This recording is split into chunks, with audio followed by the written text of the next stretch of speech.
తిరుమలలో శ్రీవారికి సమర్పించే లడ్డూ ప్రసాదం తయారీలో ఉపయోగించిన కల్తీ నెయ్యి విషయంలో సుప్రీంకోర్టు న్యాయమూర్తితో విచారణ జరిపించాలని విశ్వ హిందూ పరిషత్ రాష్ట్ర నాయకులు కాకర్ల రాముడు డిమాండ్ చేశారు. ఈ సందర్భంగా ఆయన మాట్లాడుతూ, ఇలాంటి సంఘటనలను సహించుకోలేని హిందూ సమాజం ప్రతి చోట నిరసన ర్యాలీలు జరుగుతున్నాయని, ఇందులో భాగంగా అక్టోబర్ 2వ తేదీ బుధవారం ఉదయం రాజంపేటలో నిరసన మహాపాదయాత్ర జరుగుతుందని, ప్రతి హిందువు పాల్గొని జయప్రదం చేయాలని వారు పిలుపునిచ్చారు. ఓం నమో వెంకటేశాయ. గత కొద్ది రోజులుగా తిరుమల లడ్డు విషయం సమాజమంతా తీవ్రమైన మనోవేదనతో గగ్గోలుతో ఉంది.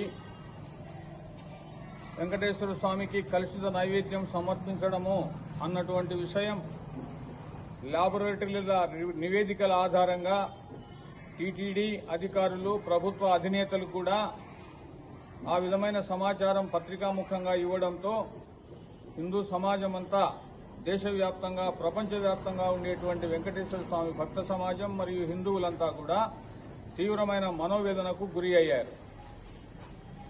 చాలా కాలంగా దేవాలయాలపైన జరుగుతున్న దాడులతో, అవమానాలకు ఇది పరాకాష్ఠగా నిలిచింది.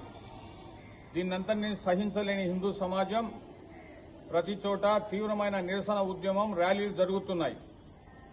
ఆ కార్యక్రమంలో దేశమంతా జరిగేటువంటి కార్యక్రమాల్లో భాగంగా మన రాజంపేటలో 2/10/2024 బుధవారం నాడు ఉదయం 9 గంటల నుండి నిరసన మహాపాదయాత్ర ప్రారంభమవుతుంది. ఆర్ఎన్బి బంగ్లా మొదలుకొని సబ్ కలెక్టర్ బంగ్లా వరకు ఈ యాత్ర సాగుతుంది.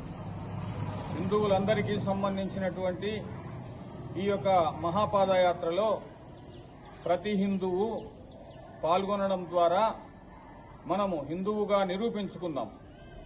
రెండోది, హిందువుల సమైక్యత నుండే ఈ దేశం, హిందూ ధర్మం, హిందూ దేవాలయాలు, హిందువుల రక్షణ ఇవన్నీ కూడా హిందువుల యొక్క సమైక్యతపైనే ఆధారపడి ఉన్నాయి అన్న సత్యాన్ని తెలుసుకొని స్త్రీ పురుష భేదం లేకుండా కులాలకు, రాజకీయాలకు అతీతంగా ప్రతి హిందువు కూడా ఈ మహార్యాలీలో పాల్గొని మన యొక్క హిందుత్వానికి ప్రతీకగా అందరం నిలబడదాం.